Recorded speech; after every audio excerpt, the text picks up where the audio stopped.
Well, you spoke several times before about ideological subversion. That is a phrase that I'm afraid some Americans don't fully understand. When the Soviets use the phrase ideological subversion, what do they mean by it? Ideological subversion is the process which is legitimate, overt, and open. You can see it with your own eyes. All you have to do, all American mass media has to do, is to unplug their bananas from their ears, open up their eyes, and they can see it. There is no mystery. There is nothing to do with espionage. I know that espionage intelligence gathering looks more romantic. It sells more deodorants through the advertising, probably. That's why your Hollywood producers are so crazy about James Bond type of thrillers. But in reality, the main emphasis of the KGB is not in the area of intelligence at all. According to my opinion and opinion of many defectors of my caliber, only about 15% of time, money, and manpower is spent on espionage as such. The other 85% is a slow process which we call either ideological subversion or active measures, активные мероприятия in the language of the KGB, or psychological warfare. What it basically means is to change the perception of reality of every American to such an extent that despite of the abundance of information, no one is able to come to sensible conclusions in the interests of defending themselves, their families, their community, and their country. It's a great brainwashing process which goes very slow, and it's divided in four basic stages. The first one being demoralization. It takes from 15 to 20 years to demoralize a nation. Why that many years? Because this is the minimum number of years which requires to educate one generation of students in the country of your enemy, exposed to the ideology of the enemy. In other words, Marxism-Leninism ideology is being pumped into the soft heads of at least 3 generations of American students without being challenged or counterbalanced by the basic values of Americanism, American patriotism. The result you can see. Most of the people who graduated in the 60s, dropouts or half-baked intellectuals, are now occupying the positions of power in the government, civil service, business, mass media, educational system. You are stuck with them. You cannot get rid of them. They are contaminated. They are programmed to think and react to certain stimuli in a certain pattern.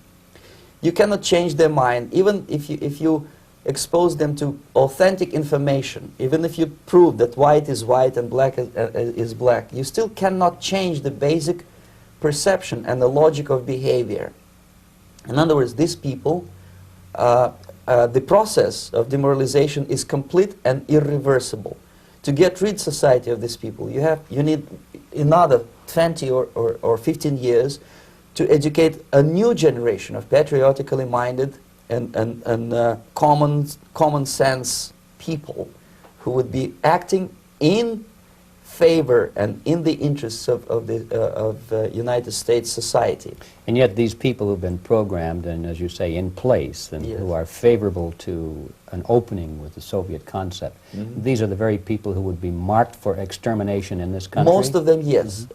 Simply because the psychological shock when they will see in future what the beautiful society of equality and social justice means in practice, obviously they will revolt. They will be very unhappy, frustrated people. And the Marxist-Leninist regime does not tolerate these people. Obviously they will join the links of dissenters, dissidents. Unlike in present United States, there will be no place for dissent in future Marxist-Leninist America. Here you can get popular like Daniel Ellsberg and filthy rich like Jane Fonda for being dissident, for criticizing your Pentagon. In future, these people will be simply squashed like cockroaches. Nobody is going to pay them nothing for their beautiful, noble ideas of equality. This they don't understand, and it will be the greatest shock for them, of course. The demoralization process in the United States is basically completed already. For the last 25 years, actually it's overfulfilled, because demoralization now reaches such areas where previously not even Comrade Andropov and all his experts would even dream of such a tremendous success. Most of it is done by Americans to Americans, thanks to lack of moral standards. As I mentioned before, exposure to true information does not matter anymore. A person who was demoralized is unable to assess true information. The facts tell nothing to him. Even if I shower him with information, with authentic proof, with documents, with pictures, even if I take him by force to the Soviet Union and show him concentration camp, he will refuse to believe it until he is going to receive a kick in his fat bottom. When a military boot crashes his, then he will understand, but not before that. That's the tragic of the situation of demoralization. So basically America is stuck with demoralization, and unless, even if you start right now, here, this minute, you start educating new generation of Americans, it will still take you 15 to 20 years to turn the tide of ideological perception of reality back to normalcy and patriotism. The next stage is destabilization. This time, subverter does not care about your ideas and the patterns of your consumption. Whether you eat junk food and get fat and flabby, it doesn't matter anymore. This time, and it takes only from 2 to 5 years to destabilize a nation, what matters is essentials: economy, foreign relations, defense systems. And you can see it quite clearly that in some areas, in such sensitive areas as defense and economy, the influence of Marxist-Leninist ideas in the United States is absolutely fantastic. I could never believe it 14 years ago when I landed in this part of the world, that the process will go that fast. The next stage, of course, is crisis. It may take only up to 6 weeks to bring a country to the verge of crisis. You can see it in Central America now. And after crisis, with a violent change of power, structure, and economy, you have so-called the period of normalization. It may last indefinitely. Normalization is a cynical expression borrowed from Soviet propaganda. When the Soviet tanks moved into Czechoslovakia in '68, Comrade Bezmenov said, "Now the situation in brotherly Czechoslovakia is normalized."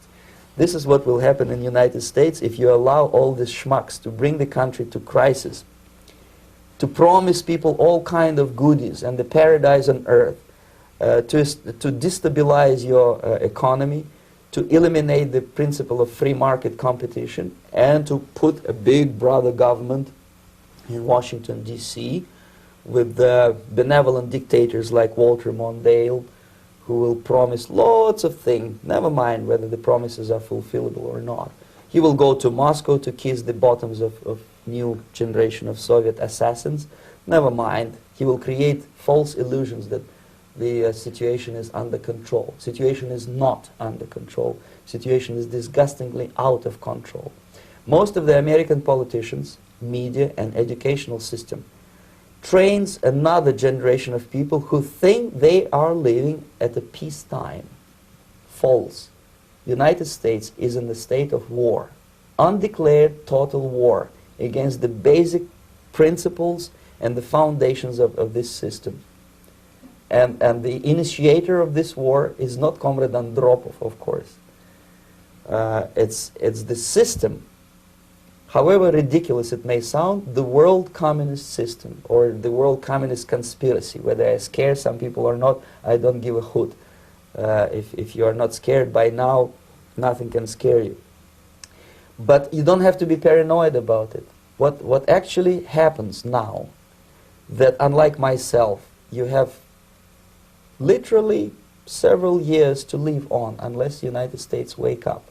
The time bomb is ticking. With every second, the disaster is coming closer and closer. Unlike myself, you will have nowhere to defect to, unless you want to live in Antarctica with penguins. This is it. This is the last country of freedom and possibility. Okay, so what do we do? What is your recommendation to the American people? Well, the immediate thing that comes to my mind is, of course, There must be a very strong national effort to educate people in the spirit of real patriotism, number one. Number two, to explain them the real danger of socialist, communist, whatever, welfare state, big brother government. If people will fail to grasp the impending danger of that development, nothing ever can help United States. You may kiss goodbye to your freedom, including freedoms to homosexuals, to prison inmate. All this freedom will vanish, evaporate in 5 seconds, including your precious lives. The second thing, the moment at least part of United States population is convinced that the danger is real, they have to force their government. And I'm not talking about sending letters, signing petitions, and all this beautiful, noble activity. I'm talking about forcing United States government to stop aiding communism. Because there is no other problem more burning and urgent than to stop the Soviet military-industrial complex from destroying whatever is left of the free world. And it is very easy to do. No credits, no technology, no money, no political or diplomatic recognition, and of course no such idiocy as grain deals to USSR. The Soviet people, 270 millions of Soviets, will be eternally thankful to you if you stop aiding a bunch of murderers who sit now in Kremlin and whom President Reagan respectfully calls government. They do not govern anything, least of all such complexity as the Soviet economy. So basic, two very simple, maybe too simplistic answers or solutions, but nevertheless they are the only solutions. Educate yourself, understand what's going on around you. You are not living at the time of peace. You are in a state of war, and you have precious little time to save yourself. You don't have much time, especially if you are talking about young generation. There's not much time left for convulsions to the beautiful disco music.